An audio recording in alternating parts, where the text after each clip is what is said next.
Assalamualaikum warahmatullahi wabarakatuh.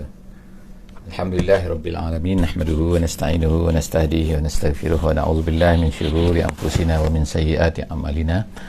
May yahdihillahu fala mudilla lahu wa may yudlilhu fala hadiyalah. Nashhadu an la ilaha illallah wa nashhadu anna Muhammadan abduhu wa rasuluh. Allahumma salli ala sayidina Muhammad wa ala alihi wa sahbihi ajma'in. Alhamdulillah, bersyukur pada Allah Subhanahu wa taala. Pada pagi ini kita dapat bersama-sama lagi dalam sesi tadabbur harian. Alhamdulillah, hari ini kita akan bersama-sama di muka surat yang ke-269. 269. Alhamdulillah, sebelum daripada kita meneruskan tadabbur kita pada kali ini, diminta kepada semua sahabat-sahabat yang berada di line insya-Allah untuk memberikan feedback gambar dan juga suara insya-Allah. Moga-moga tak ada masalah. Alhamdulillah, terima kasih banyak-banyak. Jadi hari ini insya-Allah kita akan tengok daripada surah An-Nahli ayat yang ke-15 sehingga ayat yang ke-26 insya-Allah. Kita akan tadabbur sama-sama. Kita akan tengok fokus kita insya-Allah di dalam sesi tadabbur kita ni adalah untuk kita melihat secara umumnya apakah makna perkataan ataupun makna-makna daripada ayat yang Allah Subhanahu Wa Taala ceritakan kepada kita.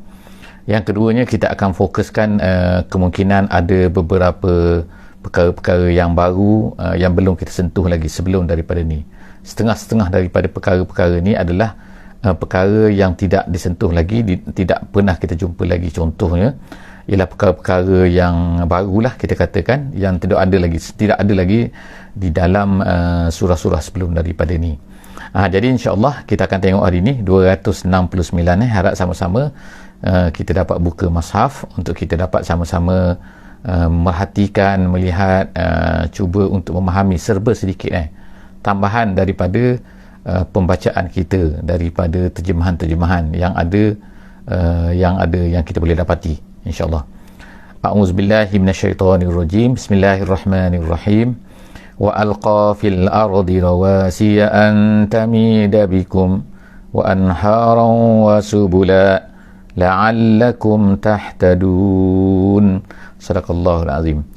Ayat yang saya bacakan tadi, ayat yang ke-15, sebagaimana kita sebutkan sebelum daripada ni bahawa surah An-Nahli ini adalah mempunyai tema utamanya adalah berkenaan dengan nikmat, iaitu Allah Subhanahu Wa Taala memberikan nikmat yang pelbagai kepada kita semua manusia untuk menunjukkan kepada kekuasaan, kebesaran, limpahan Allah Subhanahu Wa Taala kepada kita semua. Jadi masya-Allah kan, hari ini kita akan jumpa lagi Allah Subhanahu Wa Taala ceritakan nikmat yang diberikan oleh Allah Subhanahu Wa Taala kepada kita di atas bumi kita ni, di atas muka bumi ni. Kalau sebelum daripada ni kita telah baca tentang apa yang ada di laut, apa yang ada di udara, di langit dan sebagainya, maka kita tengok sekarang ni Allah SWT sebutkan wa alqa. Artinya Allah SWT kata campakkan, wa alqa, dan dia mencampakkan fil ardi, di atas muka bumi ni, di atas bumi ini, rawasiya artinya ialah bukit-bukit yang teguh, rawasiya. Jadi Allah Ta'ala kata dia yang telah meletakkan bukit-bukit yang teguh di atas muka bumi ini. Antamida bikum. Tamid artinya ialah makna tataharrak, maknanya dalam bahasa Arab artinya ialah bergoyang. Jadi apa antamida bikum, seolah-olah macam berkatakan bahawa bukit-bukit ini supaya kamu bergoyang. Bukan, maksudnya ialah supaya kamu tidak bergoyang dengannya, iaitu bukit-bukit ini meneguhkan bumi ini. Bukit-bukit ini, sebab itulah maknanya kita kalau sengaja kan, tidak, maknanya dikatakanlah oleh pakar-pakar bahawa apabila tak ada bukit-bukit ini akan bumi jadi seperti kosong, maka dia akan jadi bukit-bukit sebenarnya ada peranan dia. Di samping peranan kecantikan, peranan dan sebagainya, maka ianya adalah merupakan antamida bikum, supaya bukit-bukit ini akan mengkontrol, menseimbangkan, supaya tidaklah kita ni rasa, dia kata bergoyang, la tatharrak bikum. Kemudian Allah Ta'ala sebut lagi wa anhara, dan Allah Ta'ala jadikan anhar, iaitu sungai-sungai. Allah Ta'ala itu semua pun nikmat lagi. Wa alqa, maknanya wa alqa fil ardi anhara. Allah Ta'ala meletakkan di atas muka bumi ini anhar, sungai-sungai, dan kemudian subula, jalan-jalan, iaitu manusia boleh lalui. Bukan mesti jalan raya. Jalan raya ni manusia buat kan, tapi maknanya sebelum daripada manusia buat jalan ni, manusia dah berjalan dah. Jadi ada jalan-jalan, laluan-laluannya, sama ada celah bukitnya, di lautan ke, di tanah-tanah pamah, tanah biasa ke, so ada jalan-jalan. Semua adalah Allah Subhanahu Wa Taala jadikan la'allakum tahtadun. Moga-moga dengan adanya perkara tersebut, ada sungainya, ada lautnya, ada bukitnya, ada jalannya, la'allakum tahtadun, kata ulama ialah supaya kamu ni boleh sampai. Tahtadun maknanya bukan boleh dapat petunjuk macam ni, tapi maknanya boleh berjalan dengan mudah ke tempat yang kamu nak pergi. Cuba bayangkan, bukit tak ada, sungai tak ada, tanah kosong saja, betapa susahnya kan. Kita akan sesat.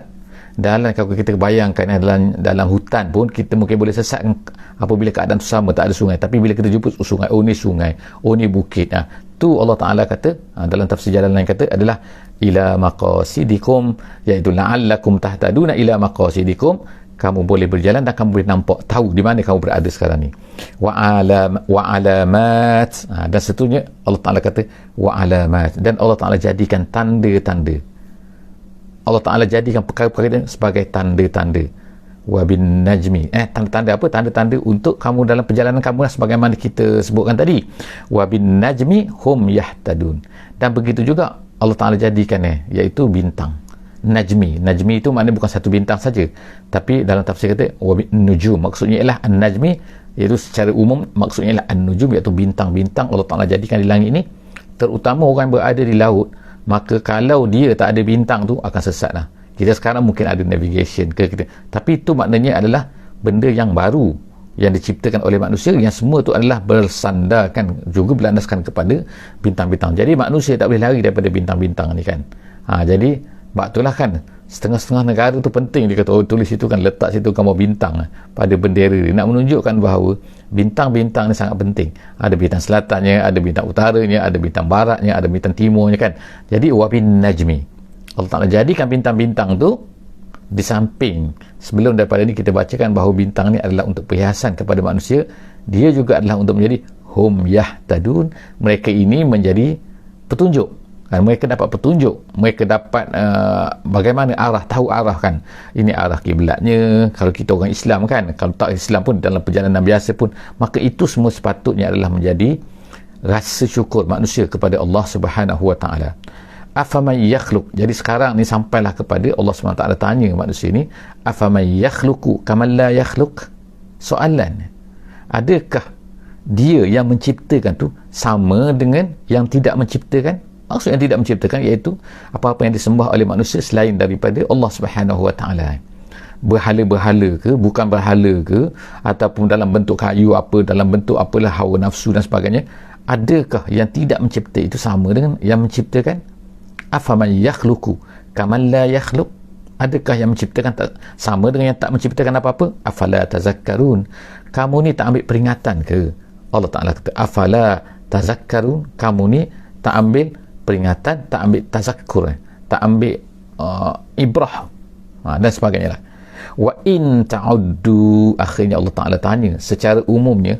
Allah Ta'ala kata, Allah Ta'ala beritahu wa in ta'uddu, kalau kamu ni ta'uddu, kamu nak mengira, menghitung, membilang kan, mengaudit kan, nikmat Allah la tuhsuh, kamu tak mungkin akan dapat tuhsuh, kamu akan dapat mengiranya. Kamu tak akan dapat, tak mungkin nak bilang, tak, sebab apa? Sebab ianya terlalu banyak kan. Tu tak kira lagi nak bersyukur macam mana kan. Syukur tu cerita lain. Maksud ini nak kira pun tak mampu lah kan. Innallaha laghafurur rahim, dan Allah Ta'ala sebutkan kaitan dia ialah Allah Ta'ala ni maha ghafur, maha pengampun, dan rahim, sangat sayang kepada makhluknya, sayang kepada kita semua, kepada hamba-hambanya. Jadi Allah Ta'ala ni mengampunkan kita kalau kita ni ada kekurangannya, kalau kita ada kelemahannya. Jadi kalau kita engkar ke, kita lupa ke, kita lalai ke, kita apa ke, Allah ada dua sifat ni, Ghafur dan juga Rahim. Kepada orang Islam, kepada orang kafir kan, Allah Ta'ala ingatkan benda-benda ni semua kan, bahawa nikmat Allah Ta'ala tu terlalu banyak. Ayat yang ke-19 kita tengok Allah Ta'ala berkata, wallahu ya'lamu ma tusirrun wa ma tu'linun, Kamu jangan anggap bahawa Allah Ta'ala ni tak tahu. Allah Subhanahu Wa Ta'ala tahu ma tusirrun, apa yang kamu sembunyikan, wa ma tu'linun, dan apa yang kamu iklankan. Maksudnya kamu zahirkan ke, kamu nampakkan ke, kamu tak nampak ke, Allah Ta'ala. Jadi Allah Ta'ala sendiri, Allah ingatkan kita di sini kan, bahawa sebenarnya kita tak mungkin akan dapat lari daripada Allah Subhanahu Wa Ta'ala. Manusia hilang dalam nikmat dia makan nikmat Allah, dia dapat nikmat Allah kan, dia menghirup udara daripada nikmat Allah kan, macam-macam dia ambil daripada nikmat-nikmat Allah Subhanahu Wa Ta'ala. Tapi apakah mereka ni bersyukur kepada Allah Subhanahu Wa Ta'ala? Inilah yang Allah Subhanahu Wa Ta'ala sebut kat sini kan. Nak kira pun, nak bilang pun nikmat Allah terlalu banyak dah. Apakah kamu mampu nak bersyukur pula kan? Jadi Allah Ta'ala kata, kena sekarang ni apa yang kamu buat, sama ada kamu bersyukur, kamu tak bersyukur, Allah Ta'ala tahu. Kamu jangan ingat bahawa Allah Ta'ala tak tahu kan. Jadi Allah Ta'ala kata, wallahu ya'lamu ma tusirrun wa ma tu'linun wallazina yad'una min dunillah. Kemudian seterusnya Allah Ta'ala sebut, wallazina yad'una min dunillah la yakhluquna syai'an. Allah Ta'ala sekarang ni bandingkan, cuba kamu fikir sikit kan, iaitu apa-apa yang kamu sembah ni, yad'u, orang, wallazina yad'u ni maknanya ya'budun. Kata dalam tafsir kata iaitu dia ada dua bacaan sini ada dua qiraat sini. Satu qiraatnya wallazina yad'un, dan ada lagi satu qiraatnya wallazina tad'un dengan tak. Wallazina yad'un wallazina tad'un. Jadi wallazina yad'una min dunillah, yang qiraat kita baca wallazina yad'un. Yad'un maksudnya mereka menyembah. Kalau tad'un maksudnya kamu menyembah. Jadi kamu ke mereka ke, makna orang yang tidak beriman ni, Allah Subhanahu Wa Ta'ala kata apa yang kamu sembah ni selain daripada Allah, apa yang mereka sembah selain daripada Allah itu, la yakhluquna syai'an, sifat mereka ialah sifatnya langsung tak boleh menciptakan apa-apa. Boleh ciptakan apa-apa ke? La wa hum yukhlaqun, sedangkan mereka itulah sendirinya dibuat oleh tangan-tangan penyembah tu. Yukhlaqun, mereka itu dibina kan. Tengokkan mereka diukir, asalnya mereka ni simen saja, asalnya mereka batu saja, asalnya mereka ni kayu saja kan. Tapi lepas tu mereka tu diciptakan oleh penyembah, dan kemudian tiba-tiba yang mencipta, yang minta maaf, yang mencipta, yang membuat mereka tu, itu adalah menyembah mereka kembali. Tu yang pelik tu. Jadi tiba-tiba boleh dirasakan itu ada power. Macam mana boleh ada power sedangkan dia sendiri pun. Jadi Allah Ta'ala tanya kan, supaya kita ni berfikir, wallazina yad'una min dunillah la yakhluquna syai'an wa hum yukhlaqun.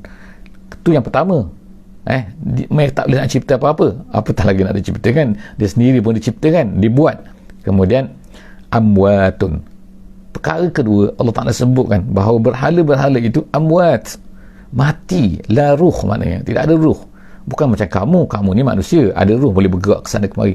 Tengokkan berhala-berhala tu, dalam tempat lain Allah Ta'ala sebutkan, kalaulah kan zubat pun, iaitu lalat pun ambil sesuatu daripada mereka tak boleh nak buat apa, nak kejar pun tak boleh.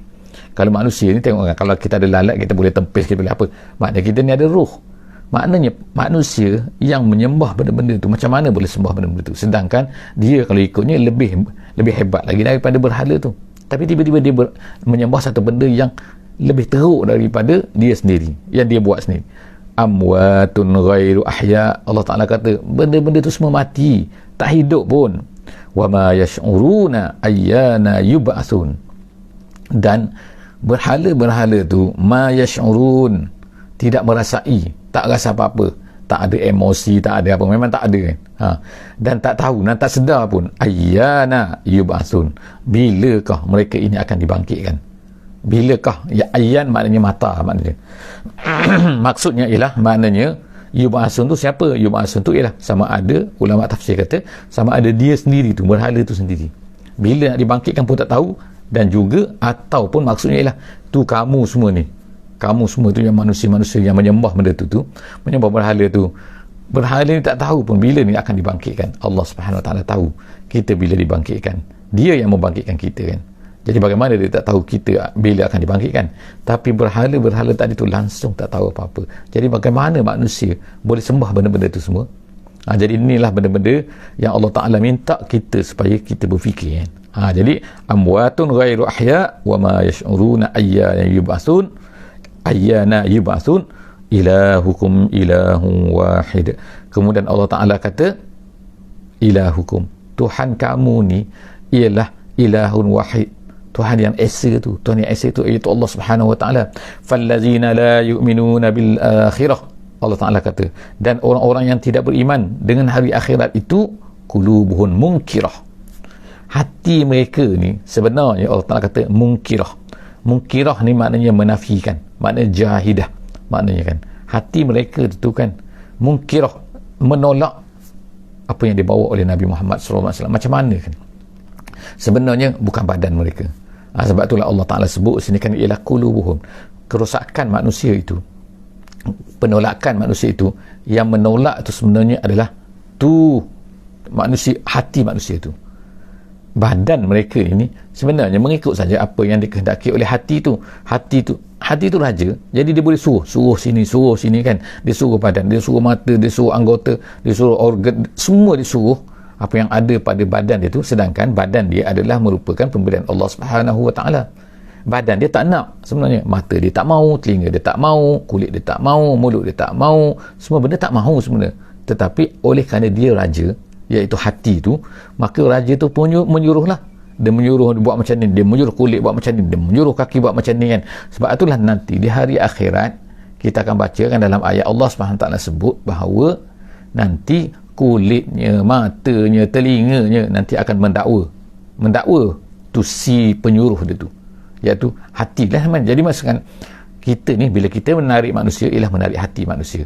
Sebab itulah Nabi SAW bukannya menghancurkan berhala-berhala semasa di Mekah tu, masa Nabi SAW berada di Mekah tu, tapi Nabi mengajak hati-hati manusia, mengajak manusia-manusia tu supaya jangan sembah berhala-berhala ni. Nanti apabila dah tak ada dah, bila hati tu dah menolak berhala-berhala tu, tangan mereka sendiri yang akan meruntuhkan berhala-berhala tu. Siapakah yang menghancurkan berhala apabila berlakunya pembukaan kota Mekah di zaman Nabi dulu? Ialah orang-orang yang dulunya kafir tu. Mereka sendiri yang akan memecahkan, menghancurkan berhala-berhala tu. Sedangkan mereka dulu adalah merupakan orang-orang yang menyembah berhala tu, yang membuat berhala-berhala tu. Jadi kita tengokkan bahawa hati manusia itu adalah satu benda yang sangat penting lah. Jadi apabila dapat menawan hati manusia, maka manusia itu akan tunduk kepada Allah Subhanahu Wa Taala. Jadi Allah Taala sebut sini wa qulubuhum munkirah. Hati mereka itulah enggan. Wa hum mustakbirun, dan mereka ini mustakbir. Maknanya sombong, ego, tak nak ikut itulah sebenarnya yang tu. Jadi Allah SWT sebut seterusnya, la jarama. La jarama dalam bahasa Arabnya ada 4 kali Allah Ta'ala sebut ini. Maknanya ialah la jarama, ikut makna asal ialah tidak pelik. Tapi ulama-ulama memberi makna la jarama ni makna haqqan, pasti. Maknanya pasti, makna pasti annallah, Allah Subhanahu Wa Taala. Jadi itulah la tu tidak, jarama tu ikut maknanya pelik. Jadi tidak pelik. Jadi pasti maknanya haqqan, bahawa pasti Allah Taala ya'lamu ma yusirrun. Allah Taala tahu apa yang mereka sembunyikan, apa yang mereka bercakap secara perlahan kan, apa yang mereka sir maknanya rahsia, apa yang mereka rahsiakan, wa ma yu'linun, dan apa-apa yang mereka elankan, mereka zahirkan, mereka nampakkan, mereka bercakap dengan suara kuat dan sebagainya. Jadi Allah SWT tahu pasti, sudah sepastinya Allah Ta'ala tahu apa yang mereka rahsiakan, apa yang mereka elankan. Innahu la yuhibbul mustakbirin. Dan kemudian Allah Ta'ala kata dia tak suka kepada orang-orang yang mustakbir, orang-orang yang sombong atas muka bumi. Siapa yang mula-mula sekali mustakbir ialah Iblis. Allah SWT cerita apabila Allah Ta'ala minta kepada semua malaikat dan juga termasuk Iblis pada masa itu yang berada di dalam syurga sujud kepada Adam, semua sujud kecuali illa Iblis aba wastakbara. Jadi Allah Ta'ala sebut perkataan istakbara, maknanya ialah dia enggan dan dia takabur. Takaburkan apa? Kerana dia diciptakan, penciptaan dia adalah daripada api, Adam diciptakan daripada tanah. Jadi Allah SWT sebut sini la yuhibbul mustakbirin, Allah tak suka. Jadi kita atas dunia pun Allah Ta'ala tak suka. La yadkhulul jannah man kana fi qalbihi habbatu khardalin min kibrin. Nabi kata tak akan masuk syurga siapa yang ada dalam hati dia walaupun sebesar biji sawi daripada takabur. Jadi takabur iaitu merasai diri itu besar, merasai kita ni hebat daripada orang lain, dan kemudian menolak apa-apa kebenaran yang datang kepada kita. Tak kira datang daripada mana pun, kalau benda tu betul, kita terima kan. Itu nama dia ialah merendah diri, at-tawadhu. Lawan dia ialah at-takabur, iaitu mustakbir dipanggil, orang takabur. Wa iza qila lahum, kemudian seterusnya Allah Subhanahu wa taala sebutkan wa iza qila lahum ma anzala rabbukum, iaitu apabila dikatakan kepada mereka apakah yang diturun, iaitu maza anzala rabbukum, apa yang Tuhan turunkan kepada Muhammad lah maknanya kan. Mana apabila ditanya kepada mereka, kepada orang-orang kafir ni kan, ni yang diturun kepada Nabi Muhammad ni apa, ditanyakan, mereka akan kata apa? Qalu asatirunal awwalin, mereka kata asatirul awwalin, mereka akan kata asatir ni saja. Asatir ni maknanya dongeng-dongeng, cerita-cerita merapu-rapu, cerita yang tak ada sandaran, makna tak tahu datang daripada mana, penipuan-penipuan, akazib. Dia kata itu maksud asatir. Jadi orang Quraisy ni mereka tahu, mereka sendiri pun tak boleh nak lawan apa kehebatan ayat Quran tu kan, tetapi oleh kerana mereka ni nak jauhkan manusia ni daripada Muhammad, menyebabkan mereka ni cipta macam-macam label dia letakkan kepada Nabi Muhammad. Jadi apabila ditanya yang turun kepada Muhammad tu apa macam pelik, itu yang berlaku lah di zaman Nabi dulu kan. Jadi bila ditanyakan kepada orang Quraisy, sebab mereka ni tinggal bersama Muhammad, orang lain ni datang daripada jauh, daripada luar kan. Jadi bila orang tanya kepada orang Quraisy ni, apa yang turun kepada Muhammad tu apa yang tu, mereka akan kata apa? Tak ada, itu cerita-cerita bohong je, jangan dengar. Itu maksudnya lah kan, mereka katakan, mereka nak labelkan Muhammad itu supaya orang tak dengar Nabi Muhammad sallallahu alaihi wasallam. Jadi mereka kata asatirul awwalin, itu cerita-cerita dongeng-dongeng dulu. Kemudian liyahmilu, Allah Taala sebut, Allah Taala katakan bahawa mereka ni berkata macam tu, maka apa?